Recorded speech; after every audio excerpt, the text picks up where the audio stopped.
orar, vamos a darle gracias a Dios y comenzamos en esta hora. Señor, te damos gracias por este tiempo, Padre, porque sabemos que tú eres un Dios bueno, que tú nos enriqueces, Señor, con tu bendición, con tu gracia, con tu misericordia, y que hoy, Señor, podemos estar aquí por tu gracia, Señor, que tú has querido que estemos aquí.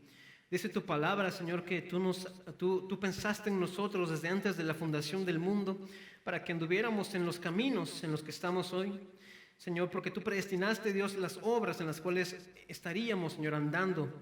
Y que en tus planes estábamos, Señor, y que tú, en tu sabiduría, en tu omnipresencia y omnisciencia, Señor, tú, Señor, ideaste un plan para nuestras vidas y te damos gracias, Señor, por pensar en nosotros. Dice tu palabra que ¿quién es el hombre para que tengas de él memoria, para que te acuerdes de él, Señor? ¿Quiénes somos para que tú pienses en nosotros y siempre, todos los días nos sorprendas, nos abraces con tu palabra, con tu gracia? Padre, te damos muchas gracias porque siempre contamos contigo, Señor. Te damos gracias en el nombre de Jesús. Amén. Muy bien, mis hermanos, el día de hoy, mis hermanos, vamos a estudiar un tema que es algo muy, pues es como que de las metáforas más sonadas de la Biblia. Y lo que hoy vamos a estudiar le he puesto por título En manos del alfarero. En manos del alfarero. Usted sabrá que un alfarero es aquella persona que se dedica a fabricar barro, ¿no?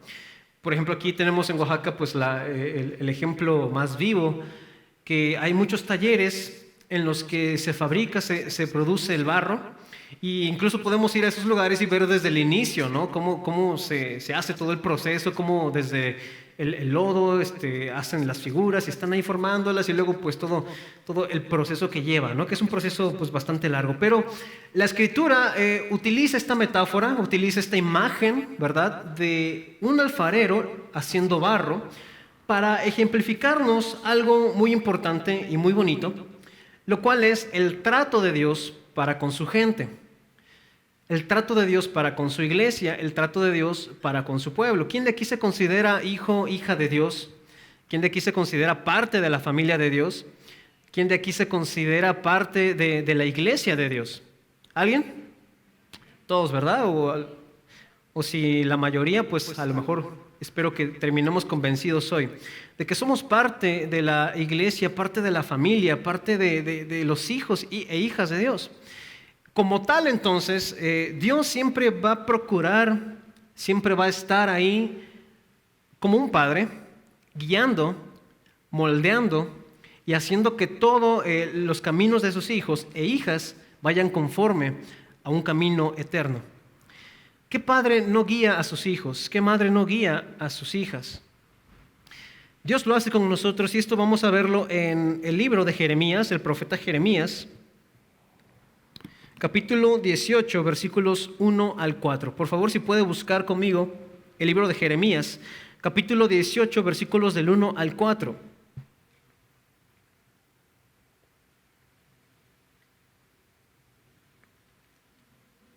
Jeremías 18, del 1 al 4.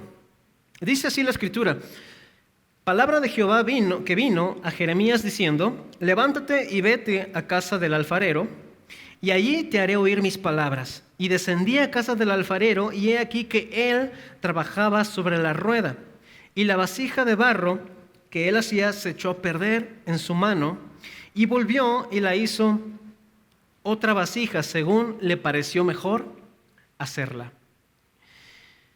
Dios le dice a Jeremías, el profeta, le dice: levántate, ven, entra a la casa del alfarero, un hombre que trabajaba el barro. Entonces Dios le dice: mira lo que él está haciendo, y Jeremías se da cuenta que el alfarero está formando una vasija del barro que tiene en sus manos, y que está él formando la vasija, pero que esa vasija se echa a perder en su mano. Por lo tanto, el alfarero lo que hace es volverla y hacer otra vasija según le pareció mejor. Esto es lo que ve Jeremías, esto es lo que él observa. Y Dios le dice después: no así haré yo con ustedes Israel, con ustedes mi pueblo, no así haré yo.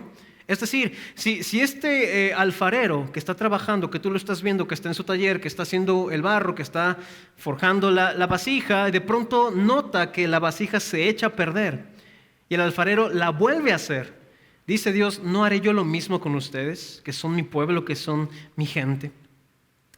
Entonces, este pasaje, mis hermanos, nos muestra cómo Dios trabaja con nosotros, cómo Dios quería trabajar primero con Jeremías y después con el pueblo de Israel. Y asimismo, si lo trasladamos a nuestros tiempos, nos vamos a dar cuenta que esta es la misma forma en que Dios quiere trabajar con nosotros. Dios quiere trabajar con nosotros como el barro y darnos una forma correcta, adecuada. No podríamos pensar en otra cosa más que Dios haciendo este trabajo de alfarero. Jeremías es precisamente este ejemplo de cómo él fue formado poco a poco por Dios. Él era una masa de barro sin forma. Y Dios comienza a formar la vida de Jeremías. Al principio del ministerio de Jeremías, era un hombre que tenía miedo, que no quería enfrentarse al ministerio que Dios le estaba dando, a la encomienda que Dios le estaba dando. Pero poco a poco vemos a lo largo del libro de Jeremías que Dios va moldeando su vida, va moldeando su corazón, al punto en que ahora Jeremías es lo que es, un gran profeta de Dios. Y en este sentido, Dios es el alfarero. Dios es el alfarero, aquel que va moldeando nuestras vidas, aquel que va moldeando nuestro corazón y nos quiere hacer perfectos. Hoy en día esta palabra perfección puede sonar un poquito ambiciosa, ¿no? Porque, pues vaya, creemos que no hay algo perfecto en esta vida, ¿no? Y al nosotros decir que Dios nos puede hacer perfectos, a lo mejor podemos pensar que perfectos, pues que no tenemos ningún error, no tenemos ninguna falla, que somos 100% hechos de una sola pieza, que no hay nada malo en nosotros, que ya nos salió la coronita de ángel. Pero eso no es la perfección que Dios habla en su palabra, esa no es la perfección a la cual Dios nos quiere llevar. Si fuéramos de ese grado perfectos, ya no le necesitaríamos. Si fuésemos así de perfectos como para decir, pues yo no tengo ninguna falla, no tengo ningún error, soy totalmente perfecto, ya no necesitaríamos perdón de Dios. Y ni siquiera vendríamos a la iglesia. Hay por ahí un dicho que dice que la iglesia es como un hospital, porque atiende a los que están enfermos. Jesús cuando vino, Jesús dijo, yo no vine a los sanos. ¿A quiénes vino Jesús? A los enfermos. Y no tan solamente en el sentido físico, sino también en lo espiritual. Había muchas personas enfermas espiritualmente y a ellos viene Jesús. La iglesia y el trato de Dios no es para los que están sanos, porque no hay nadie sano. Dice la Escritura en Romanos que no hay ninguno bueno. No hay nadie que haga lo bueno. Si nosotros pensáramos hoy en día en algún personaje que a nuestro parecer fuese bueno, que a lo mejor hace muchas obras muy buenas, que a lo mejor dona mucho dinero a buenas causas, nosotros diríamos qué buena persona es, ¿verdad? Diríamos qué buena persona, qué persona tan buena, tan amable, tan respetuosa, tan honesta. Pero al final del día, alguna fallita ha de tener. Al final del día, en algo esa persona, algo no está haciendo bien. Porque no hay nadie en esta vida que pueda ser perfecto. Y si lo pueda haber, pues que nos diga cómo le hace, ¿no? Porque ¿quién de aquí no tendría fallas? ¿Quién de aquí no tiene errores? ¿Quién de aquí tiene un historial limpiecito, ¿no? Así como cuando estamos hacen revisión de buró de crédito. ¿Quién está limpiecito, ¿no? Si hiciéramos un historial de nuestras vidas, si hiciéramos un historial de todo lo que hemos recorrido en esta vida, en los años que llevamos con vida, con el favor de Dios, si hiciéramos este historial, ¿cuántas cosas no nos encontrarían? De que en tal fecha, a tal hora, en tal día dijiste esto, y esto que dijiste lastimó a esta persona. Y en tal fecha, en tal día, en tal hora, hiciste esto, aquello, mentiste, engañaste, pegaste, gritaste. Y bueno, nos saldría enorme la cuenta de nuestro historial, ¿no? Creo que si nos hiciéramos una revisión, no acabamos. Desde cuando éramos niños y nos robamos 5 pesos de la bolsa de mamá, hasta cuando ya somos grandes, que podemos tener múltiples errores. Ninguno de nosotros se salva, nadie es perfecto, todos tenemos fallas, pero es precisamente ahí donde Dios entra como alfarero para empezar a moldear esa masa de barro que no tiene forma. ¿A alguien le serviría una masa de barro ya seca, pintada así en su casa? ¿Le serviría para a lo mejor un café? ¿Le serviría a lo mejor para poner ahí flores? Si es una masa, una bola así toda deforme, ¿a alguien le serviría?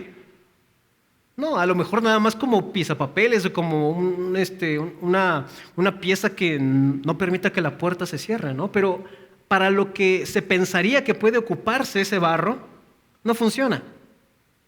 Nuestras vidas son así y Dios quiere ir formando nuestros corazones, nuestras vidas, a tal grado de llevarnos a la perfección. Y repito, no una perfección en la que decimos ya estoy, libre de cualquier error, de cualquier... Ya estoy del otro lado, ya exenté, ya pasé. Sino la perfección de la cual habla Cristo, de la cual habla Dios, a la cual Él nos quiere llevar, es la perfección interna. No de que no cometer errores, sino de saber que estamos en otra naturaleza, que estamos en otra identidad, que antes a lo mejor nos era normal decir tal o cual cosa, que antes nos era normal mentir, lo que muchas personas llaman una mentira piadosa, por ejemplo, ¿verdad? El clásico dile que yo no estoy. A final de cuentas, eso no es una mentira, ¿verdad? Y a lo mejor antes pensábamos que esas cosas pasan, que están de alguna forma permitidas, que a lo mejor está permitido que un día haga esto, que un día haga lo otro, y a lo mejor para nosotros antes eso era normal, pero la perfección a la cual nos lleva Cristo es entender que nuestra naturaleza hoy en día es otra, es distinta. Vamos a ponerlo de un plano muy, muy natural. Siempre en algún momento surge la pregunta, ¿por qué Dios quiere que yo haga lo que Él dice? ¿Por qué Dios quiere que yo viva como Él dice? ¿Por qué Dios quiere que yo me apegue 100% a lo que dice su palabra? ¿Por qué? A veces, en un devocional comentábamos que a veces invertimos los papeles. Si nos vamos atrás en la historia, nos damos cuenta que en el momento de la creación, todo lo que Dios va creando dice algo muy particular de todo lo que crea. Y dice, y vio Dios que era bueno, que era perfecto. Dios crea los cielos, Dios crea la tierra, Dios crea los animales, Dios crea la vegetación y al final Dios crea al ser humano. Y algo cambia ahí cuando Dios crea al ser humano, porque ya no dice solamente vio que era bueno, sino dice Dios vio que era muy bueno. Dios creó al ser humano, a todo el mundo en perfección, sin pecado, sin corrupción. ¿Usted cree que había enfermedad cuando Dios creó el mundo? Porque muchas veces esa también es una pregunta. ¿Cómo es que existe enfermedad si Dios existe? ¿Cómo es que existe la maldad si Dios existe? Dios creó todo perfecto. ¿Cuál fue el problema? Cuando viene el pecado a la vida del ser humano y entra el pecado en el mundo, no solamente enferma el pecado, el espíritu, haciendo que muera, terminando la relación de Dios con los hombres, con las mujeres, no solamente muere el espíritu, sino que el alma queda corrompida con malos deseos, con el deseo de, a ver Dios, si tú dices que yo no haga esto, pues yo lo hago, porque ¿quién eres tú para decirme que yo no puedo? Y no solo eso, sino que ahora el pecado también afecta el cuerpo, lo físico.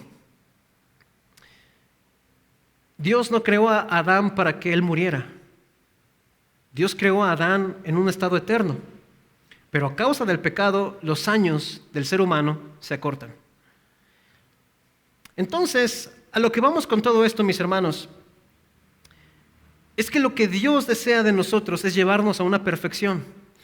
Y Él lo va a hacer por medio de moldear nuestro corazón, así como Dios le enseña a Jeremías. Y hay unas razones bien importantes a lo largo del libro de Jeremías que nos muestran por qué Dios está tan interesado en que nosotros seamos moldeados.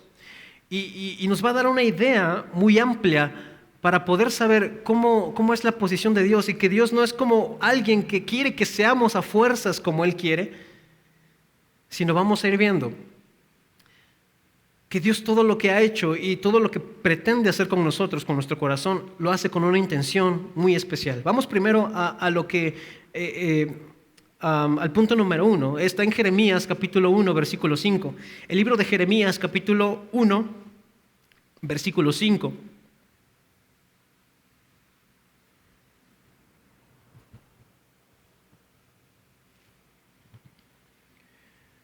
Dice así la Escritura, Jeremías 1:5.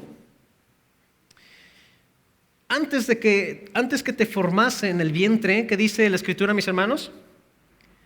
Te conocí, y antes que nacieses, te santifiqué. Te di por profeta a las naciones. Dios nos conoció antes de que nosotros naciéramos, y aquí es donde el alfarero comienza su obra. Dios nos conoce aún desde antes y conoce nuestro corazón, y Él sabe hasta lo más profundo de nosotros. Y yo les aseguraría que Dios nos conoce aún mejor de lo que nosotros mismos pensamos que nos conocemos. Dios nos conoce a la perfección. Dios nos crea, y dice la Escritura que Dios nos conoce desde antes de que nazcamos. Antes de que te formase en el vientre te conocí, antes que nacieses te santifiqué. Nuestro Dios, mis hermanos, nos conoce aún desde antes entonces de nacer. Y esto nos va a dar una idea tremenda. De entrada ya vemos un interés enorme de Dios para con nosotros. Un interés que no lo vemos en otro lado, un interés que está ahí. Y que aún desde que antes de que naciéramos, desde antes de que viéramos la luz, de que respiráramos, Dios ya estaba ahí. Dios estaba ahí viéndonos cómo Él iba a formar ese barro, cómo Él iba a hacer que ese barro fuese lo que Él quería. Número 2, aparte de que Dios ya nos conocía desde antes, aparte de que Dios ya sabía quiénes éramos, lo segundo que Dios le enseña a Jeremías es que todo lo que Él siempre ha pensado y ha procurado para su vida y para la vida de Israel y para nuestras vidas hoy en día son pensamientos de bien. Jeremías 29:11, más adelante el capítulo 29, versículo 11. Jeremías 29:11 dice: porque yo sé los pensamientos que tengo acerca de vosotros, dice Jehová, pensamientos de paz y no de mal, para daros el fin que esperáis. Yo sé los pensamientos que tengo acerca de ustedes, dice Dios, pensamientos de paz y no de mal, para darles el fin que esperan. Entonces, por un lado vemos que Dios, desde antes de que nazcamos, Él ya nos conocía, Él ya sabía cómo iba a ser nuestro corazón, ya sabía incluso los momentos en los que le íbamos a fallar. Dios ya sabía los momentos en los que nuestras vidas no iban a ser conforme a esa vasija que Él quería que fuese. Dios ya sabía todo eso, pero no solamente eso, sino que Dios todavía va más allá, porque dice: ok, ya sé cómo eres, ya sé que a lo mejor me vas a rechazar, que a lo mejor vas a fallar, que a lo mejor no eres perfecto, pero lo que yo quiero contigo son cosas buenas. Lo que yo quiero contigo son pensamientos de bien y no de mal. Y sobre todo, dice Dios que el final es para darnos el fin que esperamos. Número 3, interviene el amor de Dios. O sea, no solamente Dios nos conoce desde antes, no solamente Dios quiere cosas buenas para nosotros, sino que todo esto lo hace porque Él nos ama. Dice Jeremías 31:3, capítulo 31, versículo 3. Igual un poquito más adelante, Jeremías 31:3. Jehová se manifestó a mí, dice la Escritura, ya hace mucho tiempo, diciendo: con amor eterno te he amado, por tanto te prolongué mi misericordia. Con amor eterno te he amado. Vemos el interés tan grande de Dios. Nos conoce desde antes, quiere algo bueno para mí, para usted, pero todo esto lo ha hecho con un amor eterno. Con amor eterno te he amado. Por lo tanto, dice Dios, te prolongué mi misericordia.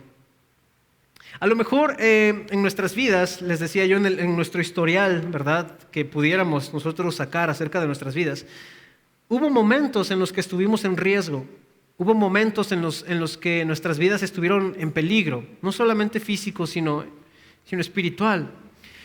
Pero dice Dios: con amor eterno te amé y te prolongué mi misericordia. ¿Cuántas veces Dios no ha prolongado su misericordia para con nosotros?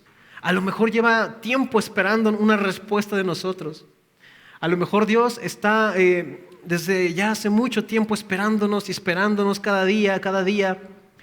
Y a lo mejor esa masa de barro le dice, mañana quiero que me formes. La próxima semana, cuando yo sienta que es el tiempo, entonces ya puedes formarme, Dios. Pero mientras, creo que así estoy bien.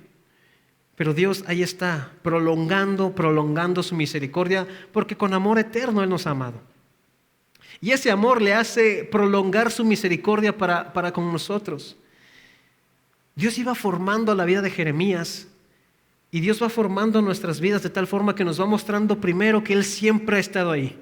Aún en los momentos más complicados, aún en los momentos que nosotros pensamos, Dios, ¿dónde estabas? O sea, ¿por qué no hiciste algo? Recordamos el pasaje cuando Lázaro fallece. Le dice Marta a Jesús, si hubieses estado aquí, Señor, Lázaro no hubiera muerto. ¿Dónde estabas en el día más difícil? ¿Dónde estabas cuando todo iba de mal en peor, Señor? ¿Dónde estabas? No que dijiste que me ibas a sanar, no que dijiste que ibas a salvar mi familia, no que dijiste que nada me iba a faltar, no que dijiste que esto y aquello. Pero aún en esos días ha estado ahí Dios, prolongando su misericordia. Y sobre todo con pensamientos de bien, de paz y no de mal, como pudiéramos pensar. Dios siempre ha estado ahí con pensamientos de paz porque Él nos ha amado con amor eterno. Pero la cosa sigue. Número 4, no solamente es Dios amándonos de tal forma, sino que también Dios quiere concretar algo con nosotros. Hay un interés real de Dios por nosotros. Cuando nosotros podemos ver en el mundo a veces las relaciones que son efímeras, que son superficiales, a veces hay un interés de por medio para con una relación. Y ocupo el ejemplo de una relación porque Dios es lo que quiere con nosotros, una relación con nosotros. Pero por ejemplo, una relación efímera, superficial, a veces hay intereses de por medio. A veces es el dinero, a veces porque está bien la pareja económicamente, entonces estoy bien aquí. A veces es lo material, a veces es la falta de amor, que hay un vacío en la persona y buscas saciar ese vacío con otra persona. Pero cuando hay que llegar a un acuerdo, cuando hay que establecer algo concreto y cuando viene la de veras, nos damos cuenta que todo era superficial, que todo era por encima.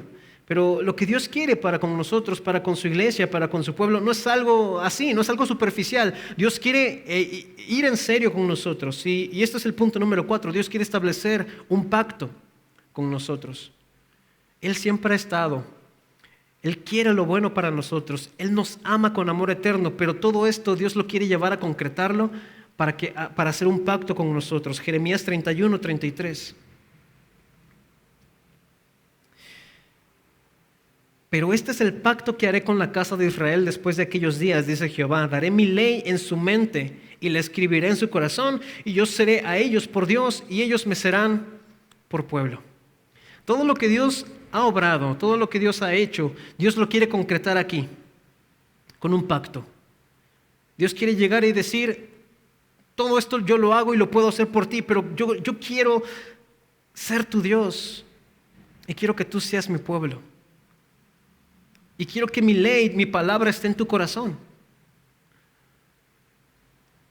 ¿Y acaso nos pedirá mucho Dios, mis hermanos? ¿Será algo demasiado gravoso de pronto?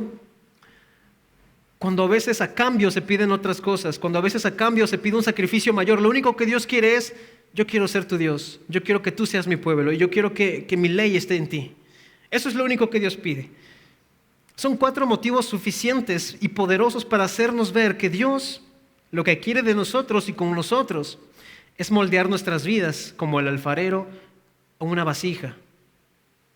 Y es entonces, después de que entendemos estos 4 puntos, después de que entendemos lo que Dios ha hecho y lo que Dios pretende con nosotros, es entonces cuando comienza el proceso de la alfarería. Es entonces cuando podemos entrar a este taller de Dios para empezar a ser formados. Es muy interesante el proceso en el cual se da el barro, en el cual los alfareros empiezan a formar una pieza.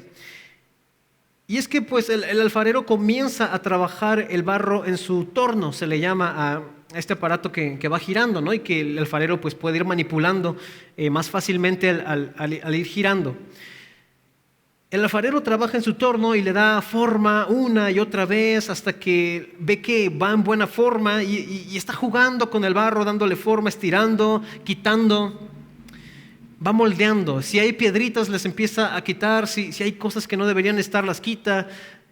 Y si se le necesita añadir más barro, pues le añade más barro. Y está el alfarero ahí moldeando esta pieza. Y el barro cada vez que tiene contacto con las manos del alfarero se vuelve más suave, va tomando una forma más dócil, va tomando una forma más sensible.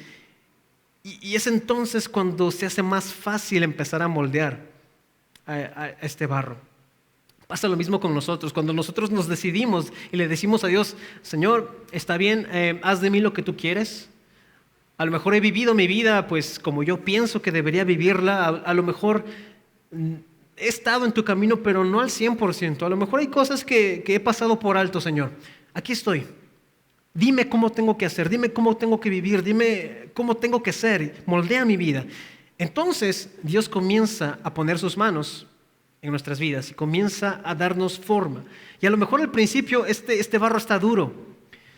Ay, Señor, pero no me gusta cómo estás hablándome de esa forma, Señor. Es que yo no quiero dejar eso. Es que yo no quiero cambiar. Es que me cuesta mi carácter. Es que me cuesta hacer esto.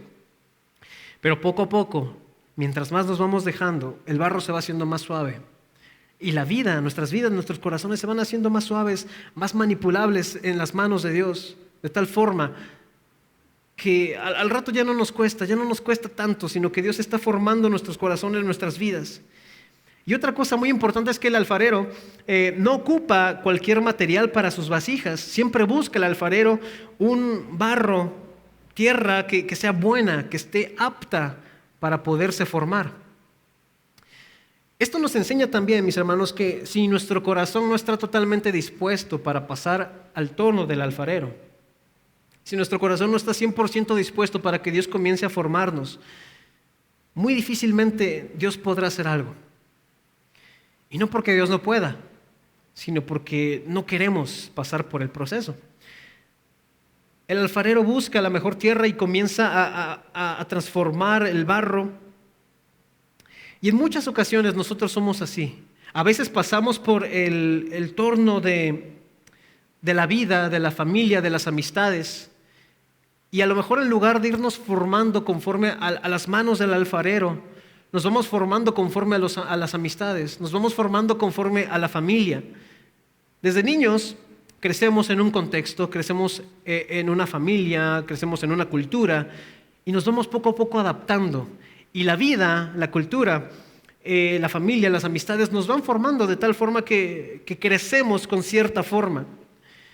Y por eso a lo mejor para nosotros es normal cierto comportamiento. Es normal que cuando me peleé con mi pareja, pues le dejo de hablar, no me importa, que me busque. Si ella me hirió, pues que me busque ella. Cuando Dios nos enseña en su palabra que es al revés. No se ponga el sol sobre vuestro enojo, dice la Escritura. Pero a lo mejor hemos sido forjados por la vida, por la cultura, por las amistades, por los consejos de otras personas y vamos haciendo que nuestra vida tome cierta forma. Y cuando llegamos a manos del alfarero, Dios dice, esto no es como debería ser. Vámonos para atrás y comienza Dios a volver a formar nuestras vidas y es ahí donde nosotros sentimos ese momento en el que Dios comienza a obrar en nuestras vidas y decimos, ay, Señor, aquí todavía no toques, Señor. Aquí este hábito no me lo quites, esta costumbre no me la quites, Señor. Y la Biblia nos habla sobre esto en Romanos 12, 1, 2. Conocemos más o menos este pasaje, a lo mejor Romanos 12 del 1 al 2 dice, así que hermanos, os ruego por las misericordias de Dios que presentéis vuestros cuerpos como sacrificio vivo, santo y agradable a Dios, que es vuestro culto racional. No os conforméis a este siglo, sino transformaos por medio de la renovación de vuestro entendimiento para que comprobéis cuál sea la buena voluntad de Dios, agradable y perfecta. Presenten sus cuerpos como sacrificio vivo, santo y agradable y no se conformen a este siglo, no se conformen al molde de este mundo, de este siglo, de lo que pueda existir. No se amolden, dice otra versión, no se amolden a ello. Porque es muy fácil moldearnos conforme a lo que hay en este mundo. Y llamemos lo que hay en este mundo todo lo que no tiene que ver con la palabra de Dios. Y de pronto vemos ya cristianos que están bien amoldados conforme a las costumbres del mundo. Vemos cristianos que adoptan ciertas costumbres que hace el mundo. Vemos a cristianos que ya no son diferentes, ya no hay diferencia. El mismo cristiano que va en la iglesia es el mismo cristiano que va a una fiesta. El mismo cristiano que levanta sus manos para alabar a Dios es el mismo cristiano que usa sus manos para hacer a lo mejor malos negocios. Ya no hay una diferencia de pronto porque nos amoldamos al mundo y Pablo dice, no se conformen, no se amolden a este mundo. Ese es un molde que ya está hecho, pero ese no es el molde que debería ser para nuestras vidas. Mejor amóldense por medio de la renovación de su entendimiento. Y no va a haber otra forma en que podamos comprobar cuál es la voluntad de Dios, que en verdad Dios pretende hacer algo bueno con nosotros. No habrá otra forma si no es por medio de la transformación, por medio de la renovación de nuestro entendimiento. Porque Pablo dice, para que comprobéis cuál sea la buena voluntad de Dios, agradable y perfecta. Es decir, que no la vamos a poder conocer si no somos transformados, si no somos renovados en nuestro entendimiento. Entonces, la acción de presentarse al taller para poder ser moldeados y mejorados por el alfarero y ser transformados, la responsabilidad de presentarse es nuestra. Dígalo conmigo, es mi responsabilidad. Es mi responsabilidad ir al taller, porque dice Pablo, transfórmense ustedes. No dice, esperen a que Dios los transforme por medio de la renovación de su entendimiento. Pablo no les dice, esperen a que el pastor ore por ustedes para que sean transformados. Pablo no dice, esperen a que saliendo del instituto bíblico ya serán transformados. No, dice, transfórmense ustedes, transfórmense. La responsabilidad es mía, la responsabilidad es nuestra. De mí depende si quiero ir al taller o no. De mí depende si quiero ir al taller para que Dios empiece a moldear mi vida, porque primero tenemos que reconocer que nuestras vidas a lo mejor no están en el molde de Dios. Y es difícil ser barro. No es fácil, porque al ser puestos en el torno de Dios y empezar a ser formados, va a haber cosas que Dios nos quiera quitar. Va a haber actitudes que Dios nos quiera cambiar. Es que yo así nací, es que así es mi carácter. Es que así yo soy, así me enseñaron, así me forjaron. Y Dios dice, no, así no son las cosas. Tienes que perdonar, tienes que amar. No, pero es que yo crecí así y a mí el que me la hace, la paga. No, tienes que poner la otra mejilla. Tienes que llevar la segunda milla. Y empieza Dios a formar esa vasija y a veces de pronto quita cosas y a veces añade cosas que no nos gustan. Pero dice Dios, mis pensamientos son de bien para ustedes, para darles el fin que esperan, porque a lo mejor esperamos un fin de bendición, de felicidad. ¿Quién no quiere ser feliz en esta vida, no? Todos buscamos felicidad. Pero el Salmo 1 dice, bienaventurado el varón que no anduvo en consejo de malos, ni estuvo en camino de pecadores, ni en silla de escarnecedores se ha sentado. Bienaventurado, dichoso, feliz. O sea que la persona, para que encuentre la felicidad, no la va a encontrar en el camino de lejos de Dios. Si buscamos la felicidad, si queremos ser felices, la única forma en la cual hay que ser felices, y no son pasos a seguir, sino la única forma en que podemos ser felices, es lo que dice después en el siguiente versículo. Sino que en la ley de Jehová está su delicia, y en su ley medita de día y de noche. La delicia nos habla de un deseo por algo.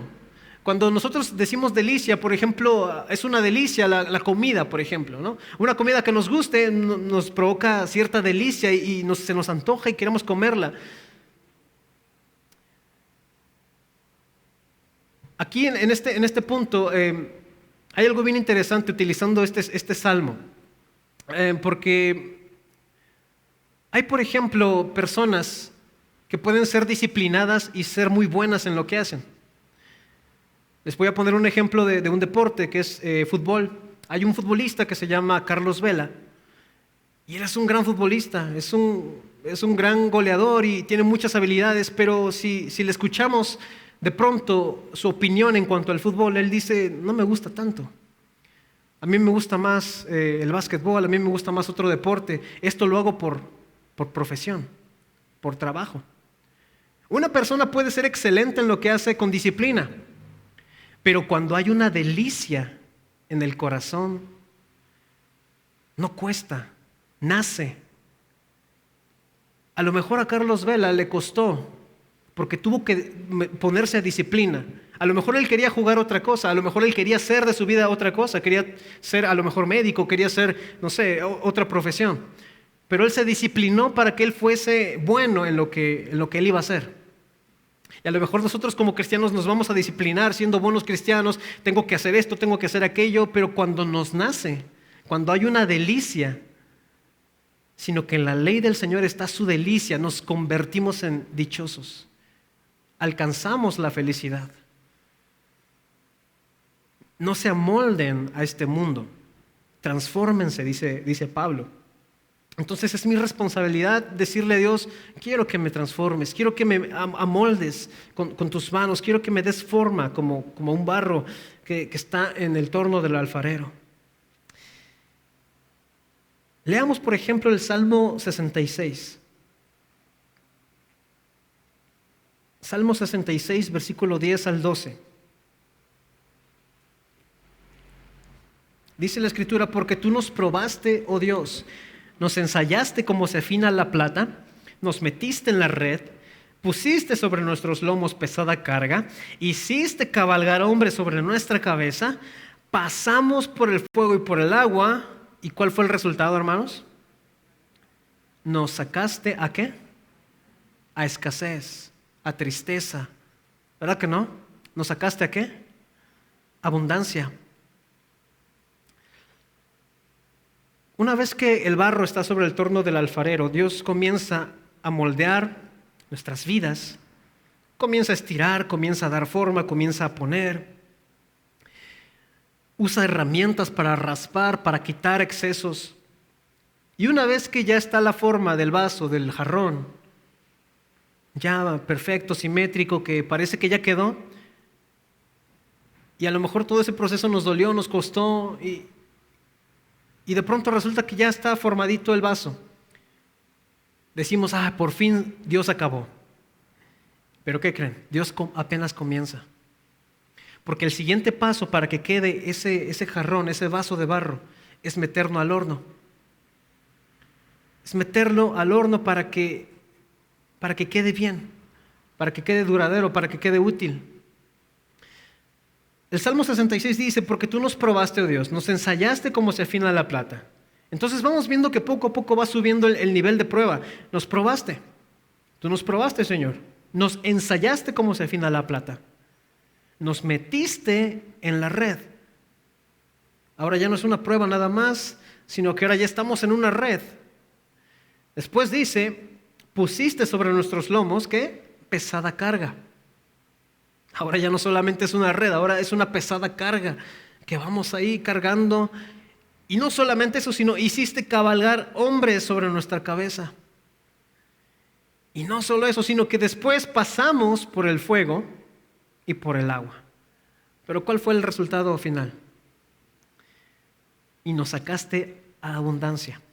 Entonces, esto nos enseña que toda prueba, toda red, todo peso sobre nuestros hombros, todos los ejércitos que puedan pasar sobre nuestras cabezas, pasar por el fuego, pasar por el agua, todo esto no es simplemente más que un proceso para podernos sacar abundancia, para poder que nuestras vidas lleguen a esa formación perfecta que Dios quiere con nosotros. El desenlace es ese.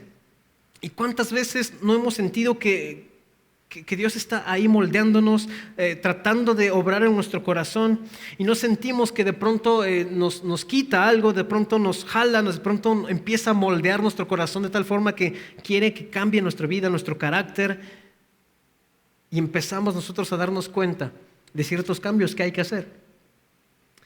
Pero todo el objetivo de Dios al hacer todo esto es llevarnos a la abundancia. Porque tengo pensamientos de bien, dice Dios, y no de mal para ustedes. Entonces, todo lo que Dios empieza a hacer, lo hace bajo este mismo principio. Y volviendo a Jeremías, hay dos tipos de vasija que nos habla Jeremías cuando ve el ejemplo de este hombre que está forjando el barro. Jeremías 18:4. Si regresamos aquí, vamos a ver que hay dos tipos de vasijas. Jeremías 18:4 dice: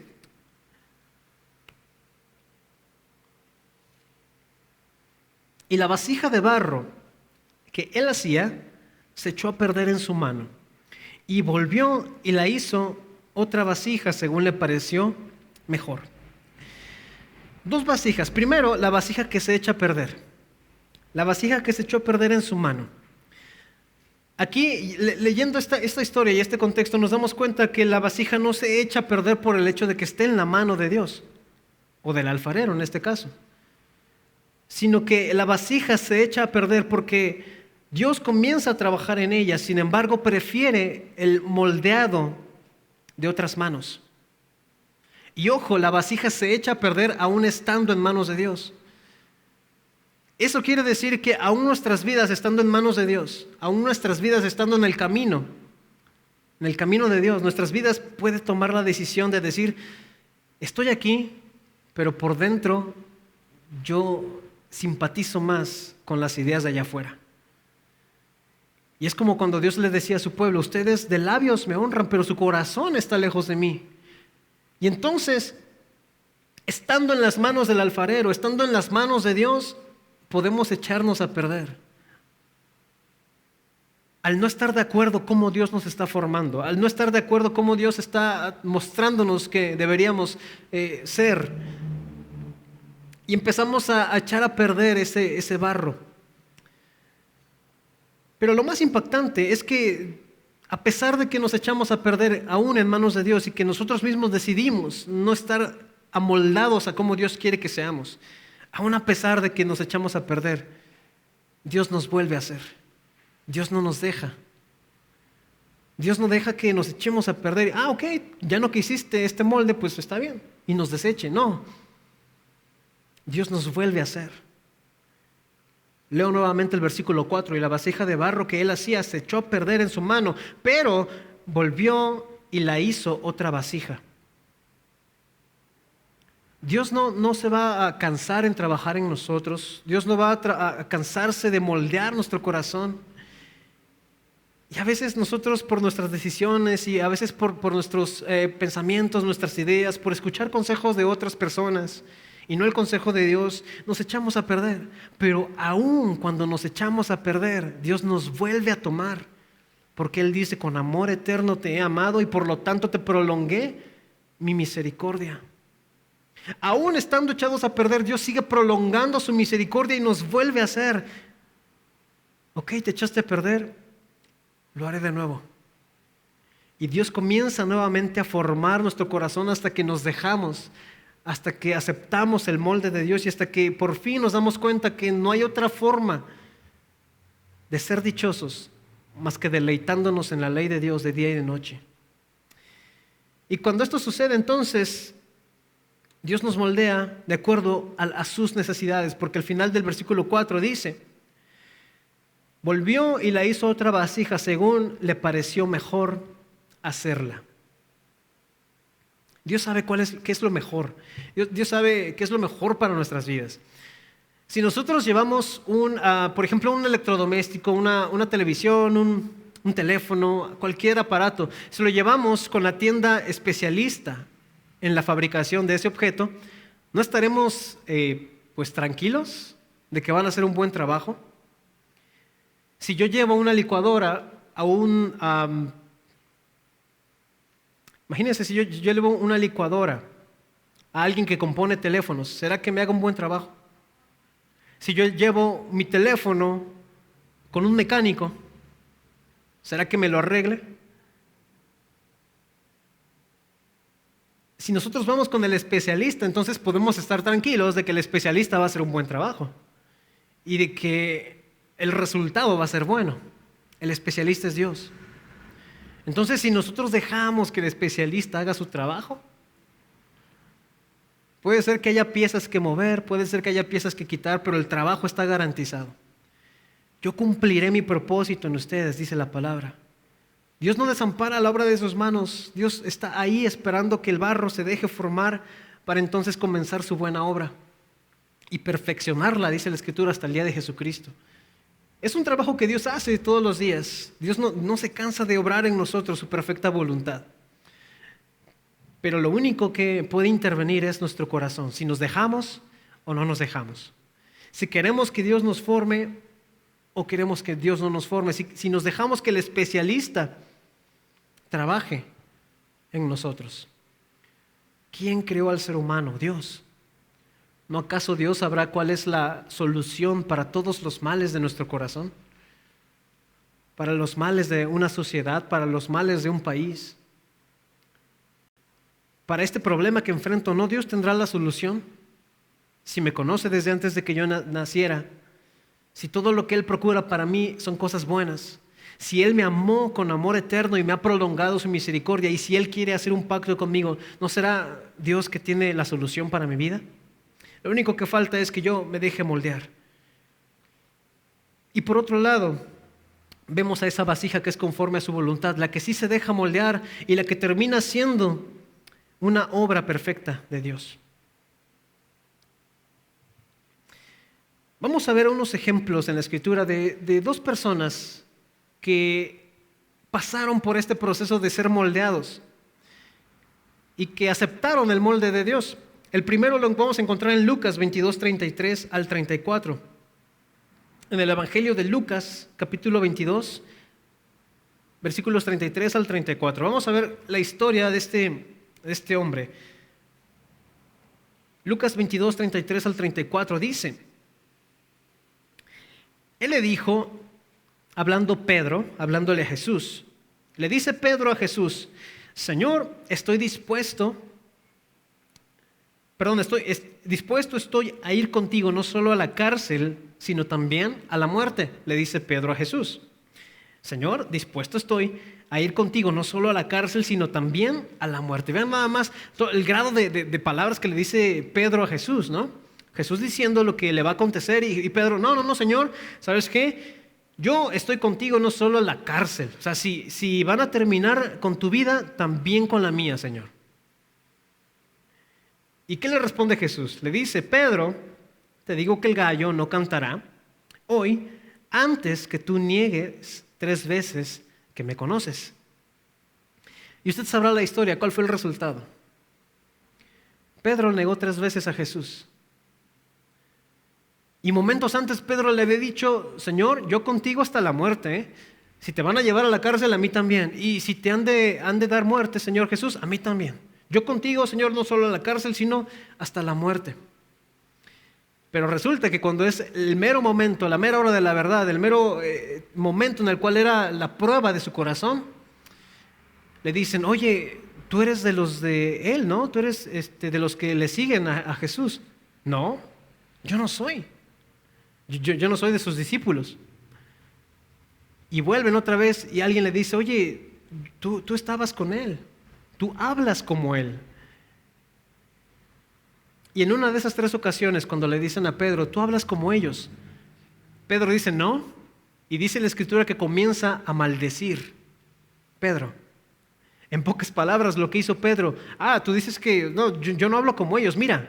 Y empezó Pedro a hablar maldiciones, a hablar cosas que él no hablaba, pero que con tal de zafarse del momento, de decir yo no lo conozco y no me vayan a mí a hacer lo mismo que le hacen a él, Pedro se zafa y no solamente lo niega, sino es capaz de amoldarse nuevamente al molde del mundo del cual Jesús lo había sacado.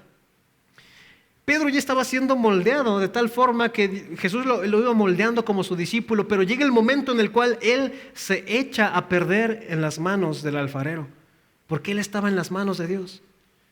Y llega el momento en que él se echa a perder porque dice: no, yo no lo conozco. A mí díganme lo que sea, pero yo a él no lo conozco. No, pero tú hablas como él. No, mira, mira, yo no hablo como él, mira. Y empieza Pedro a hablar maldiciones. Se echa a perder. Pero así como el alfarero, aunque se echó a perder la vasija en su mano, la volvió a hacer, Cristo volvió a formar a Pedro. Busquemos el Evangelio de Juan, capítulo 18, versículo 2 al 11.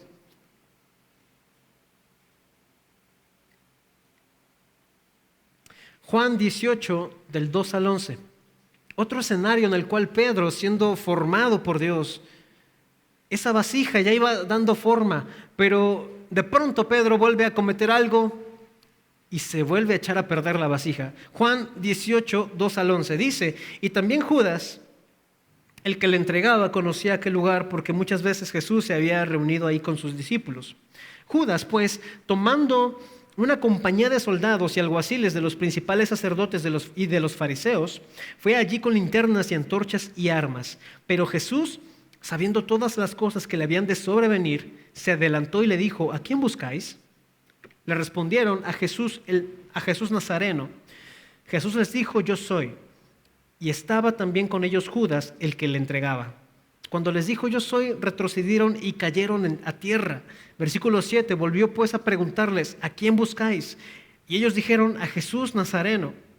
Respondió Jesús, os he dicho que yo soy, pues si me buscáis a mí, dejad ir a estos.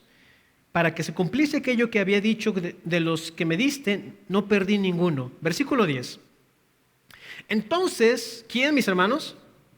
Simón Pedro, el mismo que le negaría, que tenía una espada, dice la Escritura, la desenvainó e hirió al siervo del sumo sacerdote y le cortó la oreja derecha, y el siervo se llamaba Malco. Jesús entonces dijo a Pedro, mete tu espada en la vaina, la copa que el Padre me ha dado, ¿no la he de beber? Pedro entonces, al ver que vienen contra Jesús para arrestarlo, dice la Escritura que Pedro saca una espada que él traía, y ni tardo ni perezoso Pedro va y le corta la oreja a aquel que iba a arrestarlo. Una vez más vemos que un Pedro que era discípulo, que había estado 3 años con Jesús, había escuchado las enseñanzas de viva voz de Jesús, que Jesús le decía, si les dan un golpe en la mejilla, pongan la otra. Si les piden correr 1 milla, lleven 2. Si les quitan la capa, si les quitan el manto, dejen también la capa. Y Pedro estaba escuchando las enseñanzas de Jesús, escuchando que Jesús predicaba el amor al prójimo. Y ese Pedro se iba formando, sí, cierto, tiene razón Jesús, tiene razón nuestro maestro, pero de pronto cuando llega Malco para arrestar a Jesús, se echa a perder la vasija. Y en primer lugar, ¿qué hacía Pedro con una espada? ¿Qué necesidad había de que Pedro llevase una espada? Y es el claro ejemplo de una vasija que se va formando, pero que de pronto no quiere amoldarse del todo al molde de Dios. Porque Jesús enseñaba y le decía, ama a tu prójimo como a ti mismo. Pero él llevaba una espada por si acaso. Por si las dudas, por si las moscas, aquí está mi espada. Yo sí amo a mi prójimo, yo sí amo a Malco, yo sí amo a todo el mundo, pero aquí está mi espada por si me llegan a hacer algo. Y una vez más se echa a perder la vasija. Una vez más la vasija ya no sirve. Pero Jesús, experto en misericordia y en amor, toma nuevamente la vasija y la vuelve a formar. Mira lo que dice Juan 21, 15 al 19. El Evangelio de Juan 21, 15 al 19. Dice, esto ya es después de la crucifixión y resurrección de Jesús. Todos los discípulos desanimados, todos los discípulos con miedo. Cuando hubieron comido, Jesús dijo a Simón Pedro, Simón, hijo de Jonás, ¿me amas más que estos? Le respondió, sí, Señor, tú sabes que te amo. Él le dijo, apacienta mis corderos. Volvió a decirle la segunda vez, Simón, hijo de Jonás, ¿me amas? Pedro le dijo, sí, Señor, tú sabes que te amo. Le dijo, pastorea mis ovejas. Le dijo la tercera vez, Simón, hijo de Jonás, ¿me amas?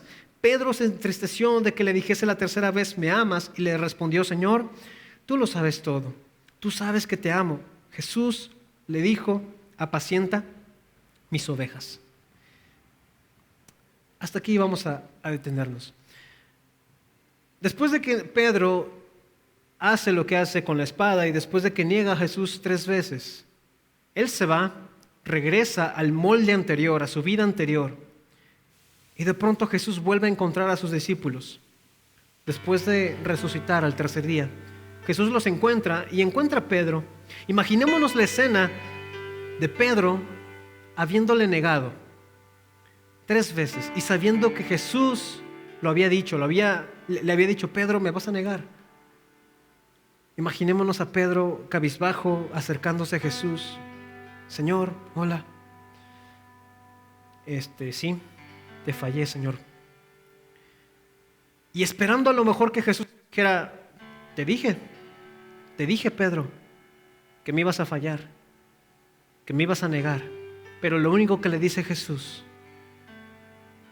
es: ¿me amas? Es decir, aún me amas a pesar de todo lo que ya pasamos, a pesar de que fallaste, a pesar de que me negaste, ¿me sigues amando, Pedro? Es lo único que quiero saber, ¿me amas? Le dice Pedro: sí. Entonces vámonos para adelante. No importa nada más. Lo único que quiero saber, dice Jesús, es si me amas. Sí, Señor, te amo. Entonces vuelve a ponerte en el torno porque vamos a seguir moldeándote. Vamos para adelante. Aunque la vasija se había echado a perder, pudo ser moldeada otra vez. Quisiera leerles rápido la otra historia que está en Hechos 9, 1 al 8. Perdón, Hechos 8, 1 al 3. Yo se lo leo, no lo busquen. Dice Hechos 8 del 1 al 3: y Saulo consentía en su muerte, en la muerte de Esteban. En aquel día hubo una gran persecución contra la iglesia que estaba en Jerusalén, y todos fueron esparcidos por las tierras de Judea, de Samaria, salvo los apóstoles. Y hombres piadosos llevaron a enterrar a Esteban e hicieron gran llanto sobre él. Y Saulo asolaba a la iglesia, entrando casa por casa, arrasaba a hombres y a mujeres y los entregaba en la cárcel.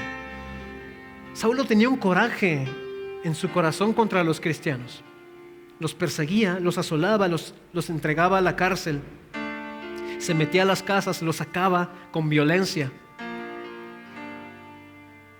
Pero después de esto vemos algo que ocurre en la vida de Pablo. Y está en un capítulo después, Hechos 9 del 1 al 8. Se lo leo.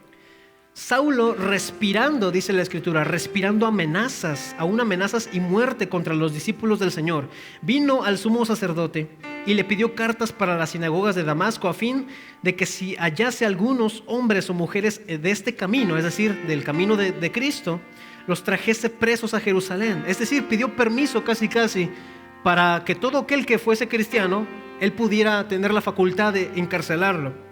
Versículo 3: mas yendo por el camino, aconteció que al llegar cerca de Damasco, repentinamente le rodeó un resplandor de luz del cielo, y cayendo en tierra oyó una voz que le decía: Saulo, Saulo, ¿por qué me persigues? Él dijo: ¿quién eres, Señor? Y le dijo: yo soy Jesús, a quien tú persigues. Dura cosa te es dar coces contra el aguijón. Él, temblando y temeroso, dijo: Señor, ¿qué quieres que yo haga? Y el Señor le dijo: levántate y entra en la ciudad, y se te dirá lo que debes hacer. Ese Saulo que perseguía a la iglesia, ese Saulo que iba de casa en casa sacando hombres y mujeres, ese Saulo que se había amoldado al molde religioso, al molde del mundo, al molde de la violencia, de así soy yo, así es mi carácter, así yo soluciono las cosas. Ese Saulo se encontró con Jesús. Muchas veces, hermanos, necesitamos que Jesús nos encuentre de esta forma. Y a veces es necesario que Dios nos encuentre en nuestro camino, porque Pablo iba derechito a lograr su cometido.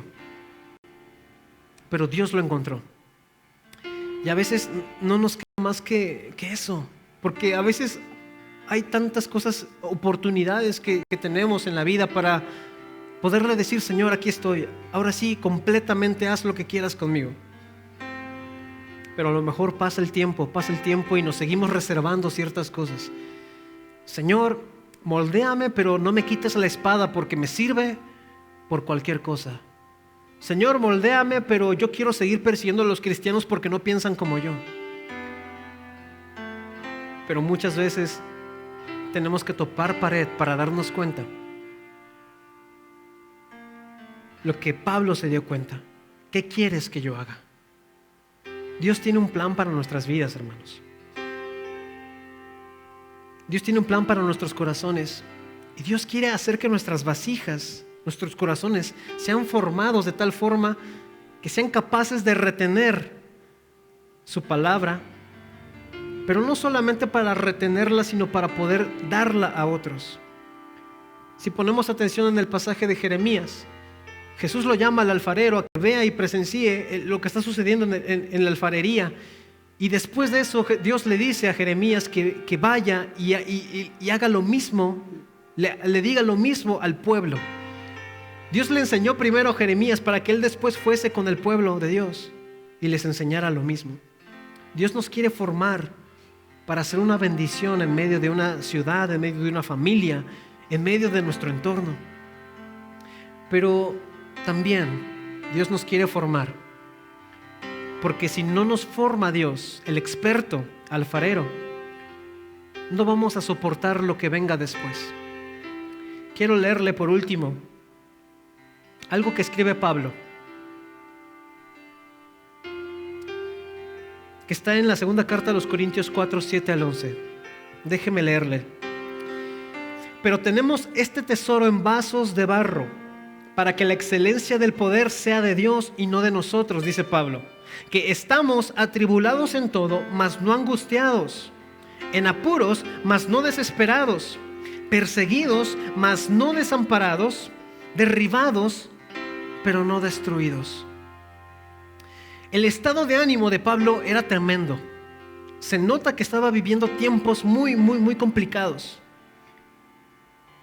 Pero la vasija de barro de Pablo no se quebró. Él estaba atribulado, pero no estaba angustiado. Él estaba en apuros, pero no estaba desesperado. Él estaba perseguido, pero no estaba desamparado. Y lo más importante, él estaba derribado, pero no destruido. ¿Y sabe por qué pudo soportar estas situaciones? ¿Por qué pudo soportar la angustia, la tribulación, la desesperación? ¿Por qué pudo soportar tantas cosas? Porque esa vasija había sido formada por el alfarero y pasó todo el proceso que tenía que pasar, desde ser moldeado hasta ser pasado por fuego, porque al final Dios lo sacó a abundancia.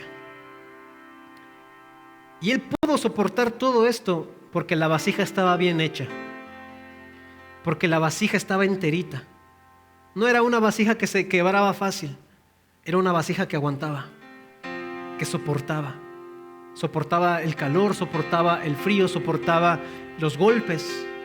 Y por eso Pablo dice: tenemos este tesoro en vasos de barro, a Cristo en nosotros, la esperanza de gloria. Tenemos este tesoro en vasos de barro en nuestros corazones. Y Pablo dice, hace esta comparación, porque ¿quién guarda un tesoro en un vaso de barro? Un tesoro se guarda en una caja fuerte, en un lugar donde nadie lo puede accesar, en un baúl. Pero el tesoro está en un vaso de barro, en un vaso que puede ser aparentemente frágil, en un vaso que puede ser perecedero. Ahí está el tesoro. Porque lo importante no es el vaso, sino es quién está en el vaso. Y si somos formados conforme al alfarero, vamos a soportar cualquier cosa que pueda venir. Y si somos formados por el alfarero, tendremos la capacidad de lo que decía el Salmo 1. Seremos dichosos. Seremos bienaventurados, porque si la ley de Dios está en nuestro corazón, seremos vasos que resistan. A eso nos quiere llevar Dios. Por eso su interés en formarnos, por eso su interés en hacer que nuestras vidas sean moldeadas, porque Él sabe lo que necesitamos. Él sabe qué es lo mejor para nosotros. Dice un proverbio en la Escritura que ante los ojos del hombre todos los caminos son buenos, pero Dios prueba los corazones. Puede ser que para nosotros cualquier camino, cualquier consejo, cualquier decisión sea buena. Puede ser, aquí esto suena bien, esto me suena lógico, pero Dios prueba los corazones, Dios moldea los corazones de tal forma que nuestras decisiones sean las mejores. ¿Por qué no cierra sus ojos, mi querido hermano y hermana, para terminar en esta hora y oramos a Dios? A lo mejor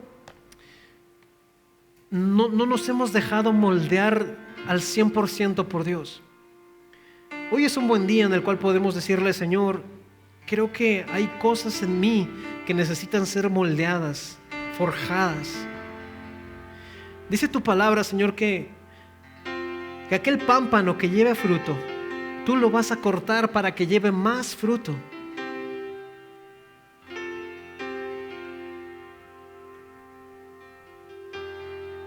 Señor, a lo mejor nuestras vidas no están dando frutos, o a lo mejor estamos dando poco fruto, pero tú quieres llevarnos a la abundancia. Y hay cosas que a lo mejor no entendemos por qué pasan y preguntamos: ¿por qué, Señor? ¿Por qué permites que me pase esto? ¿Por qué permites que me duela? Que esté sucediendo esta situación en mi vida, que me está afrentando, que me está angustiando. ¿Por qué, Señor? Pero a lo mejor son las manos del alfarero que nos están moldeando, que nos están haciendo dependientes de Él. A lo mejor hay escasez porque a lo mejor Dios quiere que dependamos de Él y de su provisión. A lo mejor llegó una enfermedad porque Dios quiere enseñarnos que Él es nuestro Dios sanador y que nuestra seguridad no está en otra cosa sino en Él. Pero no pensemos que Dios nos envía cosas malas, porque los pensamientos de Él son buenos, dice la Escritura. Sin embargo, puede ser que Dios de pronto permita que la vasija tenga que ser moldeada de tal forma que hay que pasarle fuego, que hay que probarla para saber si resiste. Y es ahí cuando vienen las pruebas, es ahí cuando vienen los momentos en los que podemos decir: ¿pero por qué, Señor? Pero lo que nunca debemos olvidar es que estamos en manos del alfarero. Él no desampara, Él no deja, Él no abandona. Estamos en sus manos. Nada puede salir mal. Estamos en las manos del especialista, y aunque duela, y aunque haya fuego, y aunque haya un moldelaje ahí en nuestras vidas, estamos en las manos de Él. Él sabe lo que hace. Así que si usted está dispuesto y si le dice: Dios, yo quiero que sigas formando mi vida, ¿por qué no lo hacemos en oración? Dígale ahí a Dios con sus propias palabras y démosle gracias a Él, porque Él nos ha amado con amor eterno, porque Él procura lo mejor para nuestras vidas, tiene pensamientos de paz y no de mal, y porque Él quiere siempre ser nuestro Dios. Gracias, Dios, gracias por tu palabra, gracias por formar nuestras vidas conforme a tu imagen. A ti te damos toda la gloria, Señor. Y si quieres tú hacer obra en nosotros, moldéanos, trabaja en nosotros conforme a tu palabra, conforme a tu voluntad. Quita lo que tengas que quitar, Señor, y pon lo que tengas que poner. Pero queremos ser vasijas conforme a tu voluntad, Señor. Y mire alrededor.